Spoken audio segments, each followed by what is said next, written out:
Hello everyone, I hope you all are doing great. Today we are going to discuss political regime. Traditionally nation state के दायरे में nation state, government, political system, इनको हम define करते थे कि ideology base पे, उनके रूल रेगुलेशन के बेस पे। लेकिन अभी उनका जो नेचर है वो काफ़ी डाइवर्स हो गया है। नए नए टेक्नोलॉजी के इमरजेंस के साथ में पॉलिटिकल सिस्टम में भी बहुत सारे चेंजेस देखने को मिलता है। इसलिए एक फिक्स पैटर्न में हम गवर्नमेंट के जो सिस्टम है या गवर्नमेंट को हम डिफ़ाइन नहीं कर सकते, कैटेगराइज नहीं कर सकते। इसलिए पॉलिटिकल रिजीम का जो कॉन्सेप्ट है काफ़ी जो है चैलेंजिंग बन जाता है। बहुत बार ये कन्फ्यूजन होता है स्टूडेंट्स को कि क्या डिफरेंस है पॉलिटिकल रिजीम और पॉलिटिकल गवर्नमेंट में, गवर्नमेंट और रिजीम में क्या डिफरेंस है बेसिकली। तो ये कन्फ्यूजन होता है और ये टॉपिक दे रखा है, बहुत ही देखने में सिंपल सा लगता है कि आसान सा टॉपिक है। उसमें लिबरल और जो फासिस्ट, ऑथोरिटेरियन, टोटलिटेरियन, यही सब आता है। अगर आपका डिस्क्रिप्टिव आपको आंसर लिखना होगा तो आप आराम से इसको कर सकते हैं। लेकिन जब बात आती है आंसर लिखने का, जहाँ पे आपका ऑब्जेक्टिव क्वेश्चंस आते हैं, तो उसमें बहुत सारे फैक्ट्स हैं। अब यहाँ पे गवर्नमेंट भी हो सकता था कि अलग अलग नेशन की गवर्नमेंट है, या आप डिस्कस करिए अलग अलग फॉर्म ऑफ गवर्नमेंट। तो आप खुद सोचिए कि जब यहाँ पे कितना फैसिनेटिंग ये टर्म बन गया पॉलिटिकल रिजीम। दिखने में बहुत ही सिंपल है। अब ये तो नहीं बोल रहे कि liberal form of government, fascist form of government, communist form of government. यहाँ अलग कैटेगराइज करने की क्यों नीड है, इस चीज़ को समझना है। इससे बहुत ज़्यादा क्वेश्चंस आते हैं। ये पीपीटी में आपको ओवरवर्डली लग सकता है, लेकिन ये जानबूझ के रखा है कि साथ साथ में सुनने के साथ में आप भी इसको पढ़ोगे तो समझोगे। जो क्वेश्चंस आता है वो एक आपके कॉन्सेप्चुअल भी रहता है और उसमें ये चीज़ आएगी। तो आप सबसे एक बार फिर रिक्वेस्ट है कि जब भी ये आप वीडियो देखें तो आपके जब प्रॉपर टाइम हो आप तब देखिएगा। एक बार अच्छे से आप इसको देख लोगे और इसका पीडीएफ है वो आपको टेलीग्राम चैनल में मिल जाएगा। तो ये जो टॉपिक है वो आपका कवर हो जाएगा और डायरेक्ट क्वेश्चंस आने वाले हैं। यहाँ से मैंने अपने अलग अलग सोर्सेज से इसको स्टडी करके बनाने की कोशिश किया है। आगे के जब आप लेक्चर देखोगे तो आपको समझ में आ जाएगा कि कितना इसमें एफर्ट्स लगाया गया है। ठीक है, तो अब चलते हैं, शुरू करते हैं। पॉलिटिकल रिजीम और पॉलिटिकल गवर्नमेंट में क्या डिफरेंस है वो आपको समझ में आ जाएगा अभी। डेफिनेशन क्या बोलती है कि political regime refers to the formal and informal structure. जो मैंने आपको बार बार बोला है कि हमें कीवर्ड है उनको पकड़ना है, आपका आंसर वहाँ पे हो जाएगा। Formal and informal structure, government होता है वो फॉर्मल स्ट्रक्चर होती है। एक बात आपके माइंड में है ना क्लियर हो गया होगा कि formal and informal structure, institutions, जिसमें इंस्टीट्यूशन भी इंक्लूड है। इंस्टीट्यूशन का एग्जांपल क्या होगा, जो पार्लियामेंट है वो आपका फॉर्मल इंस्टीट्यूशंस हो गया।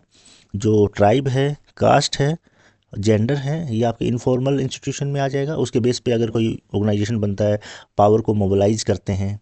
नॉर्म्स जो सोसाइटी में प्रैक्टिस होते हैं, जो पॉलिटिकल सिस्टम में भी प्रैक्टिस होते हैं, that determines how power is acquired, exercise and transferred. जो गवर्नमेंट है उसका काम रूल रेगुलेशन बनाना है, लेकिन यहाँ पे जो रिजीम जब आ रहा है तो उसमें ओवरऑल देखा जा रहा है कि फॉर्मल, इनफॉर्मल और जितने सारे जो स्ट्रक्चर है, इंस्टीट्यूशन है, फॉर्मल और इनफॉर्मल दोनों, बोथ, उनको चैनलाइज करके कैसे पावर को एक्वायर किया जाता है, प्राप्त किया जाता है, उसको एक्सरसाइज किया जाता है, उसको यूज करते हैं, और वो कैसे ट्रांसफ़र होता है एक इंस्टीट्यूशन से दूसरे में, या एक इंडिविजुअल से दूसरे इंडिविजुअल में कैसे ट्रांसफ़र होता है। ये सारी चीज़ों का इसमें स्टडी की जाती है।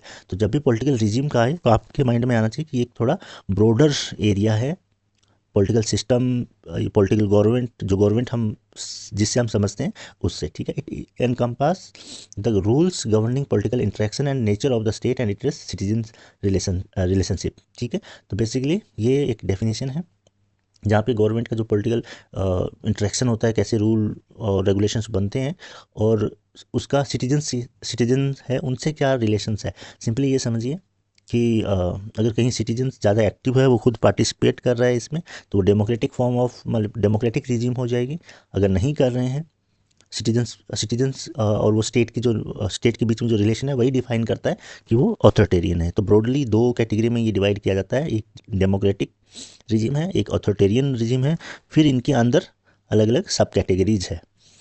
क्वेश्चन आ जाता है एक कि डेमोक्रेटाइजेशन से, ये आप लोगों को अलग से भी बताया जाएगा, लेकिन यहाँ पे आप देखिए डेमोक्रेटाइजेशन का मीनिंग अगर पूछ ले तो मैंने जानबूझ के यहाँ पे रख दिया था कि आपके माइंड में अभी बार बार जब आप इसको देखोगे ना, स्टडी करोगे, तो आपके माइंड में बैठ जाना चाहिए। ये एक प्रोसेस है जहाँ पहले अगर नॉन डेमोक्रेटिक गवर्नमेंट है, मिलिट्री रूल है, फासिस्ट रूल है, कम्युनिस्ट रूल है, उससे डेमोक्रेटाइजेशन की ओर से ये जो डेमोक्रेसी, जहाँ इलेक्शन होना, पार्लियामेंट बनना, इसकी ओर जाने का प्रोसेस है।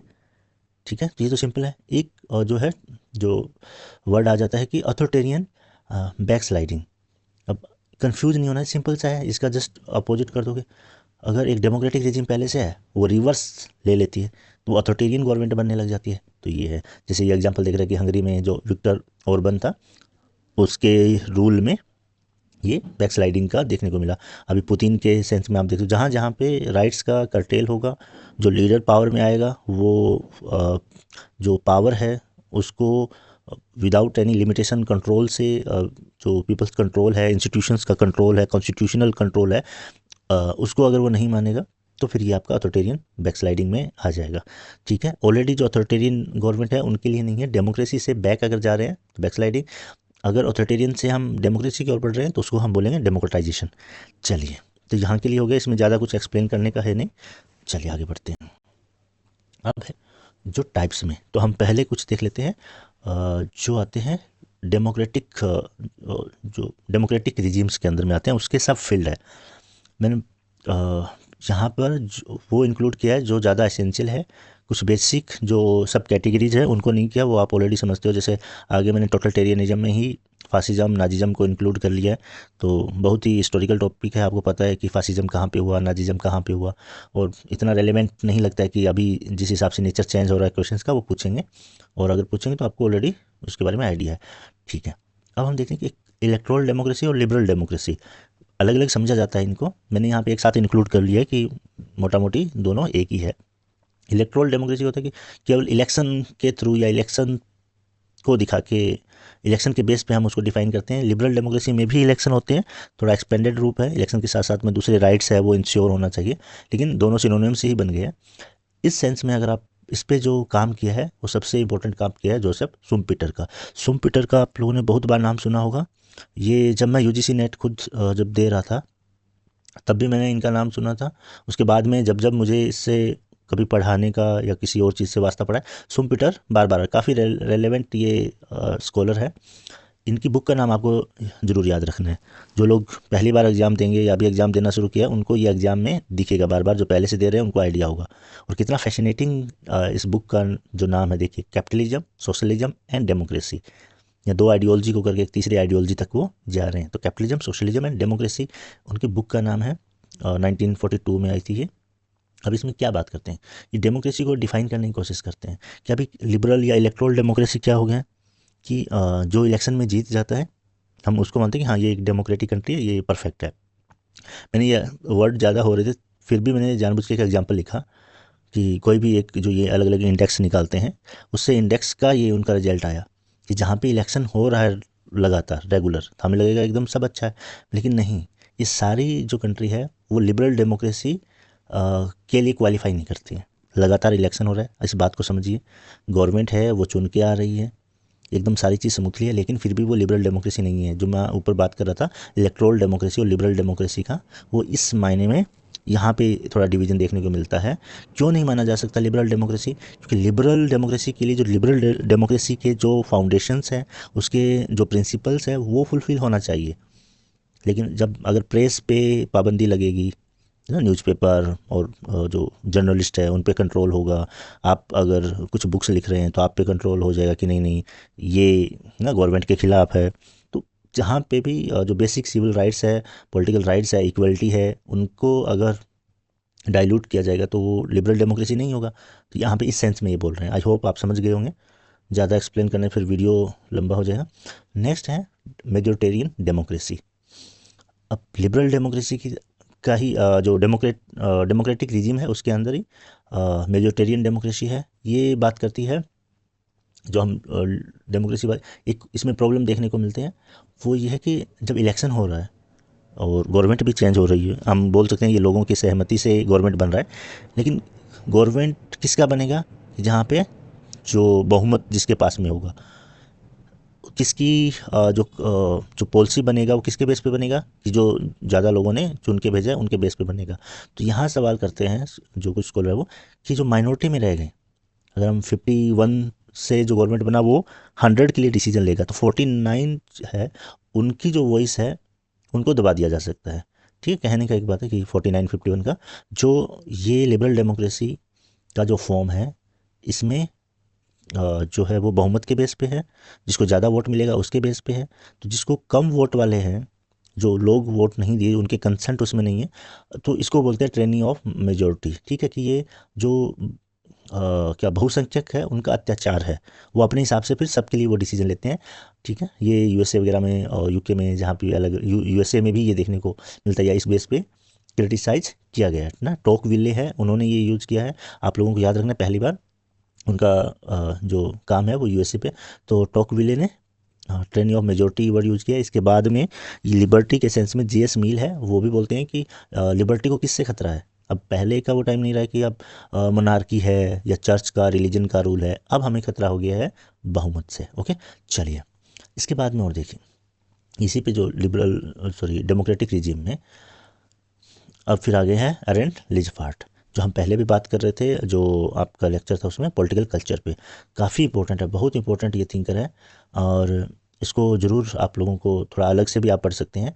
और जिन स्टूडेंट्स ने नहीं देखा होगा पॉलिटिकल कल्चर का लेक्चर, तो वो देखिएगा, वो भी बहुत ही फैसिनेटिंग टॉपिक है, बहुत ही इंपॉर्टेंट टॉपिक है, और काफ़ी अच्छे से मैंने कोशिश किया उसमें एक्सप्लेन करने का, तो एक बार ज़रूर उसको भी देखिएगा। अरेंट जो लिज फार्ट है, उनका काम नीदरलैंड पे है। मैंने वहाँ पहले भी बताया था कि वो जो आमंड एंड वर्बा जो स्टडी करते हैं, वो यूके यूएसए को बेस्ट मानते हैं। तो उसके जो क्रिटिक में ये बोलते हैं कि नहीं, यहाँ जो स्क्वेडियन कंट्री है उनका भी जो पॉलिटिकल कल्चर है वो अच्छा है। तो यहाँ पे ये पैटर्न्स ऑफ डेमोक्रेसी एक बुक लिखते हैं, और जो मेजोरिटेरियन डेमोक्रेसीज है जो यूके का, उनको क्रिटिक करें ना, उसके जो बेस पे ये 31 शायद कंट्री का स्टडी करते हैं अपनी एक और बुक में, पैटर्न्स ऑफ डेमोक्रेसी। तो अलग अलग डेमोक्रेसी के पैटर्न्स को ये देखते हैं, और फिर ये स्विट्जरलैंड है, नीदरलैंड है, उनके स्टडी से ये बताते हैं कि मेजोरिटेरियन जो सिस्टम है वो हमेशा सही नहीं है, वो जो माइनॉरिटी को है ना दबा सकता है। इसलिए कंसेंसुअल जो सिस्टम है, ऐसा गवर्निंग सिस्टम जहाँ पर अलग अलग तरह के लोग रहते हैं, जहाँ पे डाइवर्सिटी है, लेकिन उन लोगों में पावर को शेयर किया जाता है, लोगों की सहमति से होता है, एक कंसेंस बनती है लोगों की, तब वो रूल किया जाता है। ऐसा ही अभी लेबनान का भी बोला जाता है बहुत सारी कंट्रियों में। वहाँ पे क्या है कि अगर फॉर एग्जांपल रिलीजियस डिवीजन है, तो कॉन्स्टिट्यूशनली वो कर देते हैं कि अगर इंडिया के सेंस में आप समझ लीजिए, अगर पीएम है वो हिंदू होगा, तो प्रेसिडेंट मुस्लिम होगा, और फिर अगर आप एक और वाइस प्रेसिडेंट है वो हम कहते हैं सिख होगा, तो फिर जो लोकसभा है उसका जो ना सभापति स्पीकर होता है वो आपका ये क्रिश्चियन होगा। फिर ऐसे जितने भी जो सोसाइटी के अलग अलग सेगमेंट्स हैं, उसमें पावर को इस तरह से ना डिवाइड किया जाता है कि एक कंसेंस बनाया जाता है, एक सहमति बनाई जाती है। चलिए ये काफ़ी इंपॉर्टेंट है, थोड़ा सा आप ध्यान दीजिएगा इस पे। ओके, चलिए नेक्स्ट देखते हैं पार्टिसिपेटरी डेमोक्रेसी। ये लिबरल डेमोक्रेसी से हम दूर चले आए हैं, लिबरल डेमोक्रेसी की क्रिटिक भी हो गया है। पार्टिसिपेटरी डेमोक्रेसी है, उसमें लोग डायरेक्ट पार्टिसिपेट करें, केवल वोट दे के, या आपको कोई दूसरा रिप्रेजेंट कर रहा है उससे काम नहीं चलेगा। तो आप सिंपल देख सकते हैं, इसमें पहले आपके अरिस्टोटल थे, तो उसके बाद में जो बात इस पे करते हैं वो रूसो है, केरोल पेटमैन है। केरोल पेटमैन का भी आपको उसमें बुक बताया था। यहाँ पे फिर उनकी दूसरी बुक है जो बात कर रही है पार्टिसिपेशन एंड डेमोक्रेटिक थ्योरी। ठीक है, तो ये सिंपल सा, इसमें कोई आप लोगों को कन्फ्यूजन नहीं होना चाहिए कि पार्टिसिपेटरी डेमोक्रेसी क्या है। ठीक है, इस पर क्यों हम ज़्यादा टाइम वेस्ट करें। मिलिट्री डिक्टेटरशिप है, इसका भी मैंने आपको बताया था कि जो सैमुअल फाइनर है, ये आपको एक बार फिर मिलेगा नीचे, आप देखिए रेड में, उनका बुक भी मैंने मेंशन कर रखा है, the man on horse back. ठीक है, वो मिलिट्री का स्टडी करते हैं, और कैसे मिलिट्री है वो पावर को गेन करती है कू के थ्रू। जब समझिए मिलिट्री रूल है वो म्यांमार में अभी है, पाकिस्तान में बहुत बार देखा होगा, अफ्रीका में ये बहुत कंट्रियों में आया। तो ये एक लार्जर है, ये नहीं कि किसी एक कंट्री की बात है, बहुत सारी कंट्रियों में बार बार देखने को मिलता है। तो इस पर स्टडी करने लगे कि ऐसे कैसे हुआ फिर। ठीक है, चिले में है जो ये पिनोचेट, जो भी नाम आए ना, इनको आपको पिनोसे, इनका याद रखना है कि इसमें आ जाता है कि ये चीज़ कहाँ पे हुई थी। ठीक है, चलिए दोबारा समझिए, मिलिट्री डिक्टेटरशिप है, मिलिट्रिज्म है, मिलिट्री के थ्रू सैन्य जो शासन है, सैन्य तानाशाही है, वो काफ़ी एक आइडियोलॉजी की तरह रही है। इसका कारण क्या है कि जहाँ जहाँ पे जो लिबरल सेटअप किया जाता है, जो इंस्टीट्यूशन बनाया जाता है, लेकिन वो गवर्नमेंट अपनी ही कमजोरियों की वजह से अब जो लेजिटिमेसी है वो खो देती है। क्या खो देती है? वैधता खो देती है। तो वैधता खो देती है तो इंस्टेबिलिटी आ जाता है, इनइक्वालिटी समाज में फैली होती है, रूल एंड जो रेगुलेशन है वो सही से इम्प्लीमेंट नहीं होते हैं। इन्हीं सब चीज़ का वो फ़ायदा उठा के और कहते हैं कि हम सारी चीज़ों की आपको दवा देंगे, क्या पूरा ये सब चीज़ों का हम सॉल्यूशन कर देंगे। तो वो एक टेम्परर, एक अस्थायी रूप से आते हैं और सोल्यूशन कर देंगे। इकोनॉमिक क्राइसिस हो रहा है उसको दूर कर देंगे, करप्शन फैला हुआ है, लीडर लोग आपस में ये लूट का जो एक माहौल बना रखा है उसको दूर कर देंगे। तो सिंपली वो एक स्ट्रॉन्ग ऐसा सिस्टम लाएंगे जो करप्ट नहीं होगा, और एक देश के लिए सारी पॉलिसी बनेगी। तो ये सब सब ठीक कर देंगे हम इस सेंस में। ठीक है, यही इनका काम है। लेजिटिमेसी खो देती है लिबरल डेमोक्रेसी। ये जो इन्होंने बुक लिखा है इसका जो एसेंस यही बनता है। सैमुअल जो फाइनर का कंपैरेटिव पॉलिटिक्स में भी था, वो टाइप्स ऑफ जो पॉलिटिकल कल्चर की बात करते हैं यहाँ पे भी। ठीक है, तो काफ़ी ये इंपॉर्टेंट बन जाता है। चलिए, इसमें और तो कुछ खास है नहीं। अभी हम बात करते हैं पैट्रिमोनियलिज्म। ठीक, अब यहाँ पे जो आया था ना, याद रखिए, ये जो सैन्य जो तानाशाही है, जो मिलिट्री डिक्टेटरशिप की हम बात कर रहे हैं, यहाँ से हमारा क्या शुरू हो गया? यहाँ से नॉन डेमोक्रेटिक रिजिम शुरू हो गई है, ऑथोरिटेरियन रिजिम शुरू हो गई है। उस वाले में ज़्यादा कुछ नहीं था। डेमोक्रेसी का आप जानते ही हो सब, तो उसमें कुछ नहीं करना। आगे बहुत कुछ आएगा डिस्कस करने के लिए। ये है पैट्रिमोनियलिज्म। इससे ट्रेड बहुत आते थे क्वेश्चंस, अब पता नहीं, अगर एनटीए यूजीसी अपने आप को अपडेट करेगा तो इससे नहीं पूछना चाहिए कि बहुत ये हो गया। पैट्रिमोनियलिज्म का क्या है? परंपरागत प्रभुत्व। यहाँ पे आप समझ सकते हो कि कैसे होता हुआ कि जो भी लीडर है, जो रूलर है, वो पर्सनल लॉयल्टी है, लोग उसको फॉलो कर रहे हैं। वो फॉलो कर सकते हैं कि रिलीजियस बेस पे भी। इसमें पैट्रिमोनियल जो सिस्टम है, इसी से रिलेटेड थियोक्रेटिक भी लिख देते हैं, जो धर्म के आधार पे सत्ता होती है। तो मैंने यहाँ अलग से मेंशन नहीं किया है, मुझे लगा इतना कॉमन सेंस की बात है। इसमें परंपरागत जो प्रभुत्व है, उसमें जो शासक के प्रति निष्ठा होगा, कोई इंस्टीट्यूशन के नहीं, या कॉन्स्टिट्यूशन इंस्टीट्यूशंस, इसको लोग नहीं फॉलो करते हैं। जो लीडर ने बोल दिया वही है, और ट्रेडिशनली उसको वो पावर मिलता है। वो अपने जो आसपास के लोग हैं उनके लिए करता है, जिसको हम भाई भतीजावाद नेपोटिज्म बोल देते हैं। ठीक है, क्लाइंट की तरह उनको एक करता है कि ये जो उसके खास है उसके लिए वो ज़्यादा एक्स्ट्रा करता है। ठीक है, तो थोड़ा सा ये पर्सनल बेस पे होता है, इतना इसमें ट्रेडिशनल में।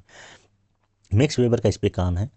मैक्स वेबर को आप सब लोग बहुत अच्छे से जानते होंगे, लेकिन यहाँ पे जान लीजिए उनकी बुक का नाम। ज़्यादा आता नहीं है बुक का नाम देखने में। मैक्स वेबर के कोटेशंस आते हैं, ब्यूरोक्रेसी पे उनका आता है। तो बुक है उनका इकोनॉमी एंड सोसाइटी। याद रखिएगा, 1922 में इन्होंने ये बुक लिखा था। अब यहाँ पे मैक्स वेबर वाला जो 3 तरह के वो जो अथॉरिटी की बात करते हैं, उसमें से जो पहली अथॉरिटी है वो ये है। बस इतना याद रखिएगा तो आप समझ जाओगे। वो तीनों है वो बार बार आती रहती है।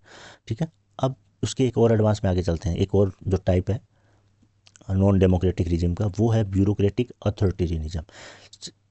चलिए, आप सब लोग ध्यान दीजिए। इससे आगे आगे का जो पार्ट है ना, वो बहुत ही क्रूशियल है। जो अभी चल रहा था वो तो ऐसे ही था, क्योंकि आप लोगों ने बहुत सारा पहले भी उस पर स्टडी किया होगा। ये आप लोगों ध्यान से सुनना है।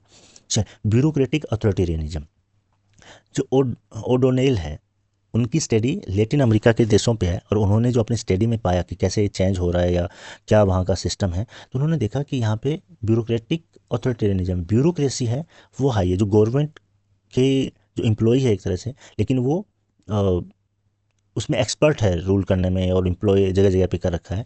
सारा पावर उनके पास में चला गया है, जनता के पास में नहीं है। उनके पास में पावर कैसे आ गया कि वो इकोनॉमिक जो पॉलिसी है, जो डेवलपमेंट के प्रोजेक्ट है, उनको इम्प्लीमेंट करते हैं। इंडिया में अगर आप भी देख सकते हैं कि ये इंडियन जो सर्विस, सिविल सर्विस है, उसके जो ऑफिसर है उनको भी ये क्रिटिसाइज़ किया जाता है ना कि ज़्यादा पावर उनके पास में। तो ब्यूरोक्रेटिक अथॉरिटेरियनिज्म, जो गवर्नमेंट के ऑफिशियल्स हैं उनके पास में पावर है, उनके थ्रू वो कंट्रोल करते हैं। वो किस किस के द्वारा डोमिनेट किया जाता है? एक तो टेक्नोक्रेट्स है जो एक्सपर्ट है, एक जो नॉर्मल जो अधिकारी है उनके, तो सारा पावर उनके थ्रू है। ये एक चीज़ें देखने को मिलता है। ठीक है, तो ये इनमें, और ये प्रेफर किसको करते हैं कि ये डेमोक्रेसी को नहीं करते। ये इनका होता है कि हमें ज़्यादा से ज़्यादा इकोनॉमिक स्टेबिलिटी लाना है, ज़्यादा डेवलपमेंट करना है, इसको ये करते हैं। अगर जो भी राइट्स की बात करें अभी, किससे आप समझ सकते हो कि छत्तीसगढ़, झारखंड, वहाँ पे इन्वायरमेंट का डिग्रेडेशन हो रहा है, कोई नया प्रोजेक्ट लग रहा है, रोड्स बन रहा है, कोई कंपनी आके वहाँ पे माइनिंग कर रही है। तो टेक्नोक्रेट और जो ब्यूरोक्रेट हो गए वो बोलेंगे नहीं नहीं नहीं, ये देखिए ये विकास में बाधा बन रहे हैं, इसको दूर किया जाए। तो उनका एक ऐसा नज़रिया है, वहाँ पे आपको प्रोटेस्ट करने का ये राइट नहीं है, कम है, तो वो उसको ज़्यादा प्रेफर नहीं करते हैं।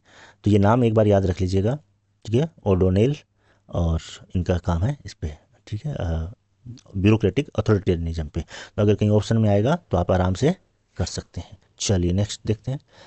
इससे भी ज़्यादा इम्पोर्टेंट हन्ना अरेंट है, ये भी बहुत बार आ गई है अब, ठीक है, तो आप एक बार ज़रूर देख लीजिए।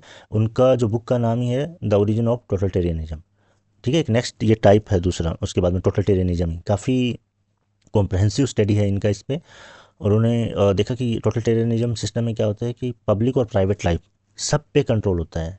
जो ट्रेडिशनल जो डिक्टेटर्स थे वो आपके पॉलिटिकल लाइफ को कंट्रोल करते थे, पर्सनल जो प्राइवेट लाइफ है उसमें उनका नहीं था, क्या रिलीजन को आप फॉलो कर रहे हो, कैसे कर रहे हो। लेकिन अभी जो ये नया एक इमर्ज हो, इसने ये देखा, आइडेंटिफाई किया, टोटलिटेरियन जो गवर्नमेंट में ये इंक्लूड करती है, वो एक्सपेंडेड रूप बताते हैं कि, और अपने पावर को बनाए रखने के लिए किस चीज़ का सहारा लेते हैं, ये सहारा लेते हैं प्रोपेगेंडा का। अपनी एक विशेष आइडियोलॉजी है तो उसको फैलाएंगे, दूसरे को एनिमी बताएंगे, है ना, कि ये दुश्मन है, तो एक मोबिलाइज करने की कोशिश करते हैं। या लोग ज़्यादा चीज़ों को जाने नहीं तो सेंसरशिप का सहारा लेते हैं, और ये सर्विलेंस चेक करते हैं कि कोई हमारे खिलाफ क्या हो रहा है ना, क्वेश्चन, जो पावर का यूज करते हैं। तो ये सारे हथकंडे अपनाते हैं, पावर का लास्ट में करते हैं, लेकिन पहले ये सारी चीज़ों का कि लोगों को कन्विंस करना अपने उसको वो मानते रहें, ये उनमें रियलाइज़ करवा दें। इन्होंने एग्जांपल दिया कम्युनिज्म और फासिज्म का। कम्युनिज्म का क्या था, फिर वो बोलेगा ये कैपिटलिस्ट है, एक जो ना आइडियोलॉजी बेस पे अपना एक बेस बना के रखेगा तो करेगा। फासिज्म है, वो फासिस्ट जो अपने एक रेस के बेस पे कैसे करेगा। तो ये हन्ना अरेंट के अकॉर्डिंग उन्होंने भी यही चीज़ों को आइडेंटिफाई किया, जिसमें आपका नाजी जर्मनी और जो सोवियत यूनियन था स्टालिन के अंडर में, ठीक है, उनको इंक्लूड किया है। तो इसलिए मैंने उनको अलग से और नहीं बताया कि हाँ, जो नाजिज़म है वो जर्मनी में होता था, या फासिज्म है जो इटली में होता था, तो ये यहाँ पे एक्सप्लेन करने का कोई लॉजिक नहीं है, ठीक है। हन्ना अरेंट का हो गया, ठीक है। तो अगर आप लोगों को अच्छा लग रहा है तो मैं और भी कंटेंट, क्वालिटी कंटेंट के वीडियो लाने की कोशिश करूँगा।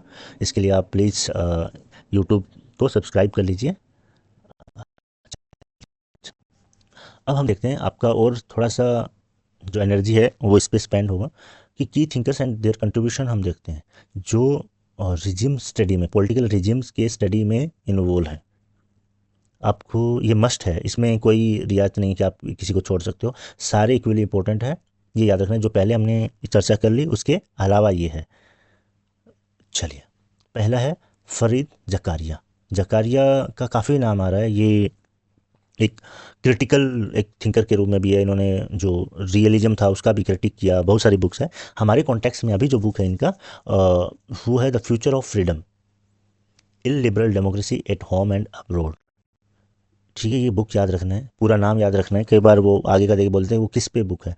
और यहाँ पे जो रेड कर रखा है ना, ये आप लोगों को याद रखना है, ये कॉन्सेप्ट है। आप और कुछ भी भूल जाओ लेकिन आपको पता होना चाहिए इल लिबरल डेमोक्रेसी की बात कौन करता है, फरीद जकारिया करता है, ठीक है। मैंने तो लिख ही रखा है और इससे ज़्यादा लिख के क्या दूंगा, लेकिन ये एग्जाम में आपको आएगा डायरेक्ट, फिर आप याद करोगे। इल लिबरल डेमोक्रेसी, या जो जो रेड कर रखा है इससे आगे वो सारी चीज़ें आपको एकदम याद रखना है। फ्री जकारिया का आइडिया क्या है, इल लिबरल डेमोक्रेसी। अब इसको समझिए, इसको समझना भी कॉन्सेप्चुअल भी आएगा तो आप कर दोगे। लिबरल है, इसके आगे इल भी लगाए, इल लिबरल डेमोक्रेसी का क्या मीनिंग हो रहा है कि डेमोक्रेसी है वो लिबरल डेमोक्रेसी है, लेकिन वहाँ पर सिविल लिबर्टी का कर्टेल किया जा रहा है, रूल ऑफ लॉ को फॉलो नहीं किया जा रहा है। तो इन्होंने ये अपनी एक स्टडी से, डेमोक्रेटिकली इलेक्टेड गवर्नमेंट होते हुए भी लोगों के पास डेमोक्रेटिक राइट नहीं है, बस इतना है। तो ये जो डेमोक्रेसी में खराबी आ गई, लिबरल डेमोक्रेसी हो गई है, फ्री जकारिया याद रखना। इसके बाद में आप सब लोग जानते हो फुकुयामा को, तो उनका तो है ना एंड ऑफ हिस्ट्री का आइडिया है, सब बार बार आता रहता है, ये याद रखना है। इनकी बुक का भी नाम देख लीजिएगा, end of history and the last man. और सेकंड है political order and political decay. इस बुक में कंफ्यूज नहीं होना है, ये हर्टिगटन का भी ऐसा ही बुक का नाम है, ठीक है। तो इसलिए ये दोनों आ जाते हैं। तो political order and political decay एक बुक याद रखना है। एंड ऑफ हिस्ट्री तो उसके आइडिया से ही आपको आ रहा है। एंड ऑफ हिस्ट्री में वो बात करते हैं कि जो यूएसएसआर है, कम्युनिस्ट जो ब्लॉक है, उसके क्लब्स होने के बाद में जो ये लिबरल डेमोक्रेसी रहा है वही एक है। अब आइडियोलॉजिकल जो फाइट होती थी वो नहीं होगा, तो ये इतिहास का अंत हो गया, इससे आगे हम नहीं बढ़ेंगे, यही हाईएस्ट स्टेज है। लेकिन आप लोगों के लिए बता दें कि इसका भी क्रिटिक है।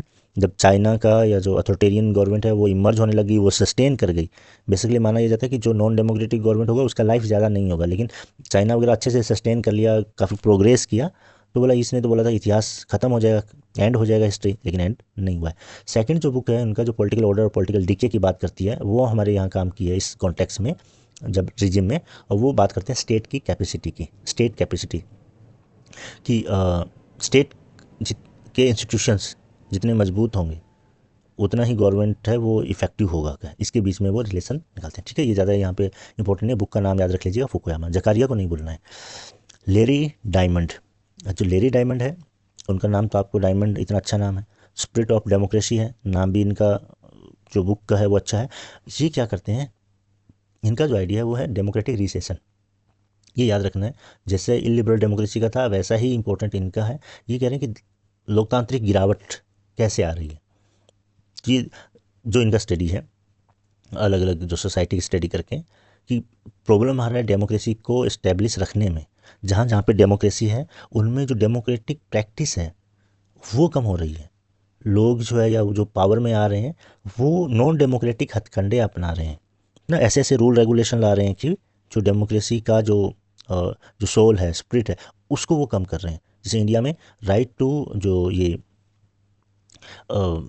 आरटीआई जो हम लगाते हैं, ये जो एक्ट है उसको डाइल्यूट करके अगर गवर्नमेंट के बोले कि इस ऑफिस में आप आरटीआई नहीं लगा सकते या वहाँ से जानकारी नहीं मिलेगी, ये बहुत ही स्टेट की सिक्योरिटी से रिलेटेड है, या आरटीआई के एक्ट को इतना कमज़ोर कर दे कि वापस भी लौटा दे या उसकी सुनवाई नहीं हो, उस पर अगर कुछ एक्शन नहीं होता है तो ठीक है, तो फिर ये डाइल्यूट करना होगा। ये डेमोक्रेटिक प्रैक्टिसेज है वो कम हो रही है और अथॉरिटेरियन टेंडेंसी है वो बढ़ती जा रही है। ठीक है, सिंपल सा है।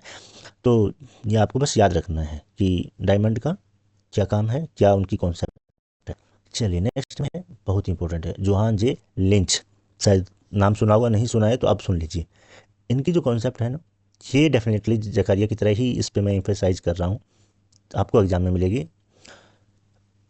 बुक का नाम देख लेते हैं पहले, टोटलिटेरियन एंड अथॉरिटेरियन रिजिम, बस देखिए इसी नाम से है। Break down of democratic regimes, जो डेमोक्रेटिक रिजिम्स है उनका ब्रेक डाउन होने पे बुक है, लिंच का, और टोटलिटेरियन है। अब इनका जो आइडिया कॉन्सेप्ट है वो भी बहुत फैसिनेटिंग लगता है मुझे।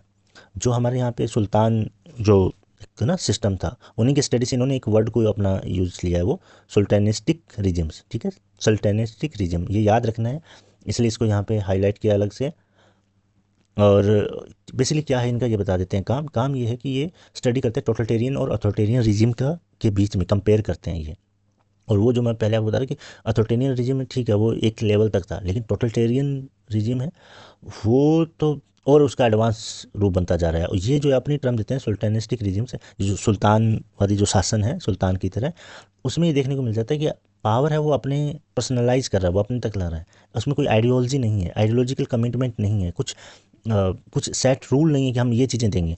फॉर एग्जांपल अगर कम्युनिज्म की बात करेंगे तो कम्युनिज्म में बहुत सारे राइट्स थे कि आपको बेसिक नीड्स है वो पूरी की जाएगी, सोसाइटी के हित में सारा चीज़ होगा, इसीलिए तो यूएसएसआर है वहाँ पे इतना डेवलप कर पाया, लोग हैं वहाँ पे इतने रिच हो पाई। इवन चाइना का अगर आप देखोगे तो ऐसा नहीं है कि वहाँ पे अगर नॉन डेमोक्रेटिक रूल है तो वो लोगों के वेलफेयर के लिए नहीं कर रहा है या सोसाइटी के लिए नहीं कर रहा है, या उनका कोई आइडियोलॉजी नहीं है, उनका कोई कमिटमेंट नहीं है। जो अथॉरिटेरियन है उसमें ये नहीं मिलता है आइडियोलॉजिकल, उसमें एक पर्सन है वो अपने सारा पावर ले लेता है अपने हिसाब से, वो डर से है ना रूल चलाना चाह रहा है, कोई उसका जो ना आइडियोलॉजिकल कमिटमेंट नहीं होता है। अभी आप सीरिया में देखा, बहुत जगह पे जो डिक्टेटर थे है ना वो चले गए, तो अपने हिसाब से जैसे तैसे डरा के पावर से है ना, लोगों को प्रोपेगेंडा से वो पावर में रहना चाहते हैं। आप समझिए इस चीज़ को, ये बहुत ही इंपॉर्टेंट और अच्छा काम, अच्छा स्टडी है। लिंच का नाम याद रखना है, ये कॉन्सेप्ट याद रखना है। और ये जो कॉन्सेप्ट दे रहे हैं उसमें यही बात कर रहे हैं कि अभी जो नेचर चेंज हो रहा है, वो जो अथॉरिटेरियन बनते जा रहे हैं उनमें कोई आइडियोलॉजिकल कमिटमेंट नहीं है। चलिए नेक्स्ट है डेविड कोलियर्स। तो कोलियर्स है, इनका कुछ खास इतना इंपॉर्टेंट कोई कॉन्सेप्ट है नहीं, लेकिन फिर भी ये अथॉरिटेरियन रिजिम्स को एनालिसिस करते हैं वहाँ जो लैटिन अमेरिका में थी। तो इनका बुक का नाम आप एक बार देख लीजिए, काफ़ी वो भी अच्छा नाम लग रहा है देख के ना, डायरेक्ट उससे है, the new authoritarianism in Latin America, बहुत पहले लिख दिया था, शेपिंग द पॉलिटिकल एरेना। वहाँ पे लैटिन अमेरिका काफ़ी रिवोल्यूशनरी लैंड रहा है, वहाँ छोटी छोटी कंट्रियाँ हैं, यूएसए उन पर काफ़ी कंट्रोल करता रहा है, कंट्रोल करने की आज भी कोशिश करता है, इसलिए वहाँ पे रिजिम भी चेंज होती रहती है। तो ये जो अपनी शेपिंग ऑफ पॉलिटिकल एरेना है, इसमें ये लेबर मूवमेंट का जो सोशल मूवमेंट है वहाँ पे उसको वो स्टडी करते हैं और उसका क्या इम्पैक्ट पड़ता है पॉलिटिकल रिजिम्स पे, इन सब का। ठीक है, तो एक बार बुक का नाम याद रख लीजिएगा, वैसा इसका खास नहीं है। लिंच को नहीं भूलना है, रॉबर्ट डाहल, ये भी काफ़ी फेमस थिंकर है। ये लिबरल जो कैटेगरी ना उसी में ये आते हैं।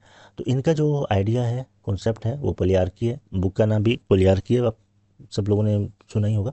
ठीक है, अगर इसका मीनिंग नहीं पता है जिनको, तो उसके लिए बता देता हूँ कि पोलियार्की का क्या मतलब है। हिंदी में मतलब बहुलवादी।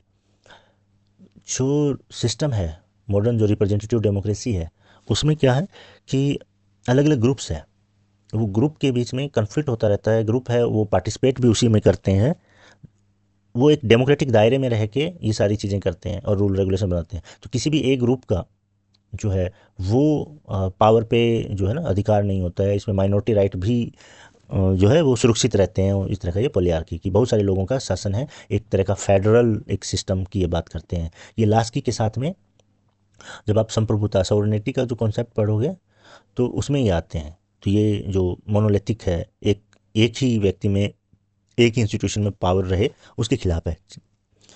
अब एक और इम्पोर्टेंट थिंकर हमारे हैं एस एम लिपसेट। लिपसेट का नाम आपने कब सुना होगा? आपने लिपसेट का नाम सुना होगा जब वो पॉलिटिकल जो आइडियोलॉजी के एंड की ये बात करते हैं। ठीक है, पॉलिटिकल थ्योरी की बात करते हैं ईस्टर्न।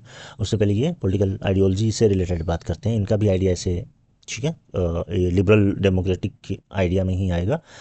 इनका जो कॉन्सेप्ट है वो, इनकी बुक का नाम है भैया पॉलिटिकल मैन की ये बात करते हैं। तो इतना आपको याद रखना है, पॉलिटिकल मैन वाला ही ज़्यादा पॉपुलर था। अगर अभी आ जाएगा ये जो आपका टॉपिक है पॉलिटिकल रिजिम्स, इसके हिसाब से जो सेकंड बुक है वो ज़्यादा इम्पोर्टेंट है। Some social requisites of democracy 1959 की ये बुक है। हाँ, एक और इनका जो आइडिया है, फेमस आइडिया, वो आपके और कहीं पे भी काम आ सकता है, दूसरे जगह पे भी, कॉम्परेटिव पॉलिटिक्स के, वो है ये बात करते हैं कि मॉडर्नाइजेशन के साथ साथ में जैसे जैसे मॉडर्नाइजेशन बढ़ेगा, जैसे जैसे इकोनॉमिक ग्रोथ होगा, ये मॉडर्नाइजेशन के भी थिंकर है।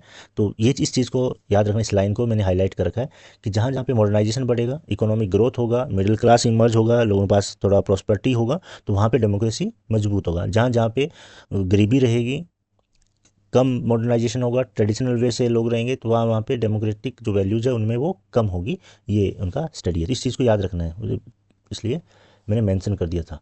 ठीक है, स्टीवन लेविट्स्काई और लुकन वे। अब आप देखिए, आपको बता रहे थे कि डेमोक्रेटिक है और नॉन डेमोक्रेटिक है। अब कैसे थिंकर्स है वो सोच लेते हैं, कैसे काम हो रहा है दुनिया में। आप देखिए, सरप्राइज रहेंगे।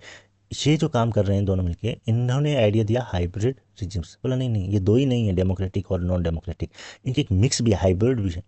ठीक है, तो अच्छा, इसे याद रखने में कोई इशू नहीं होगा। दो लोगों ने किया कोई भी चीज़ को जो ना हाइब्रिड करने के लिए वैसे भी दो लोग चाहिए।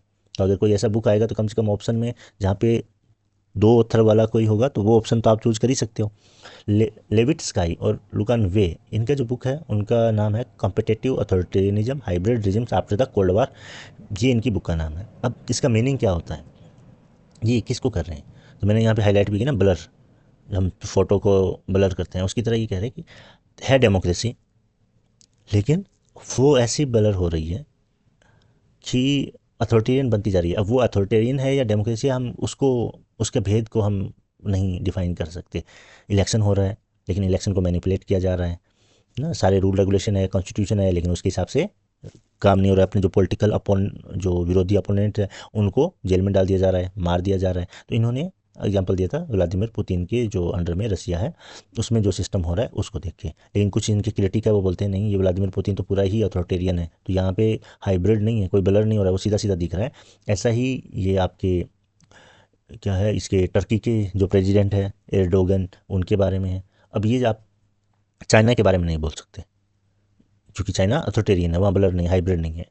अगर कुछ स्कॉलर है वो स्टडी करेगा और देखेगा कि मोदी जी वो काफ़ी है ना अथॉरिटेरियन जो है वो स्टैंड ले रहे हैं, तो आप यहाँ इस सेंस में देख सकते हो ये थ्योरी यहाँ कितना अप्लाई हो रहा है किसी भी कंट्री में। ठीक है, ये याद रखना है, काफ़ी अच्छा मुझे भी लगा ये हाइब्रिड रिजिम्स का जब पढ़ रहा था। तो एंड्रयू नाथन, ये भी बहुत इंपॉर्टेंट है, ये नए वाला है एकदम। तो एंड्रयू नाथन को आपको इनका जो आइडिया है वो ऑथोरिटेरियन रेजिलेंस का है। काफ़ी थोड़ा हट के ये काम किया है दोनों ने। देखोगे ना कि कैसे एक नया आउटलुक दिया, और सबका अभी का ही काम है, 10 साल 15 साल इसमें इनका ये सारा स्टडी है, हिस्टोरिकली नहीं है।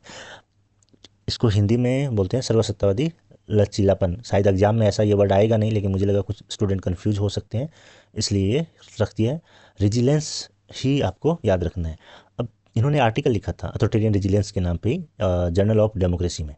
उसमें ही उन्होंने ये आइडिया दिया था और इतना ये आइडिया फेमस हुआ कि है ना आज हम इस पे डिस्कस कर रहे हैं। इनका क्या कहना है, ये एग्जाम्पल लेते हैं चाइना का ही स्टडी है। चाइना की जो कम्युनिस्ट पार्टी है उसमें बोला कि पहले जो क्रिटिक था कि चाइना है या कोई भी अथॉरिटेरियन गवर्नमेंट है वो कोलैप्स कर जाएगा, एग्जाम्पल दे रहे हैं सोवियत यूनियन की तरह। तो इनकी स्टडी पाया कि कैसे अथॉरिटेरियन नेचर होते हुए भी उन्होंने जो इंटरनली अथॉरिटेरियन जो नेचर है वो उसको चेंज नहीं किया, कोई इलेक्शन नहीं किया, मल्टी पार्टी सिस्टम नहीं किया, लेकिन रिफॉर्म को जो कंट्री के अंदर जो एक्सटर्नल उनको नहीं दिया, कंट्री में क्या होगा बाहर, लेकिन जो पार्टी है और जो रूलिंग उनका जो सिस्टम है पूरे उसके अंदर उन्होंने रिफॉर्म्स किए कि ये जो रूल रेगुलेशन है वो तो इसी हिसाब से चलेगा, लेकिन लोगों को क्या क्या फैसिलिटी मिल सकता है, कैसे लोग प्रोटेस्ट नहीं करें, तो वैसा उन्होंने कंडीशंस नहीं बनने दी। ठीक है, तो ये उनका जो रिफॉर्म है पार्टी का, या चाइना में जो मेथड्स अडॉप्ट किए गए सस्टेन करने के लिए, उस पर उनकी स्टडी है। तो अगर कहीं आ जाए तो आप इसको कर सकते हैं। रेजिलियंस का आइडिया है एंड्रयू नैथन का। ठीक है, तो सबसे ज़्यादा मुझे जकारिया का ठीक लगा, जो मैंने पहले भी पढ़ा था उनका, तो आता रहता है। अभी यहाँ पे आप लेविट स्काई और लुकान वे का देख सकते हो, डायमंड का देख सकते हो, नाथन का देख सकते हो। ठीक है, आपके माइंड में बैकग्राउंड में चलना चाहिए। चलिए, तो आज का लेक्चर यहीं ख़त्म होता है हमारा। नेक्स्ट कुछ ऐसे ही अच्छे कॉन्सेप्चुअल टॉपिक पे फिर हम डिस्कस करेंगे नेक्स्ट वीडियो में जल्दी ही। मैंने अपनी ओर से कोशिश किया है कि आप लोगों को अच्छा कंटेंट मिले, एक अच्छा आइडिया मिले। पूरा जो टॉपिक है, कोई भी टॉपिक, उसको तो होलिस्टिकली हम कंप्लीट नहीं कर सकते, लेकिन जो एसेंशियल लगता है मुझे, जो इंपॉर्टेंट लगता है, वो मैं यहाँ पे ले आता हूँ। अगर आपको और डिटेल में चाहिए, कुछ चीज़ों को डिस्कस करना है, तो आप टेलीग्राम ज्वाइन कर लीजिए प्लीज़। वहाँ पे फिर हम जो भी आपकी क्वेरीज होगा उसको लेके, अगर ये आपको मटेरियल से रिलेटेड कुछ इशू है तो हम वहाँ पे डिस्कस कर सकते हैं। और ये जो लेक्चर है पीपीटी है, इसका भी आपको पीडीएफ फॉर्म मिल सकता है। तो आप टेलीग्राम जो है वो ज्वाइन कर लीजिए, और जल्दी ही फिर हम नेक्स्ट वीडियो में मिलते हैं। तो इसलिए आप यूट्यूब को भी सब्सक्राइब कर लीजिएगा, आपको नोटिफिकेशन उसके रिगार्डिंग मिल जाएगा। चलिए, थैंक यू एवरीवन।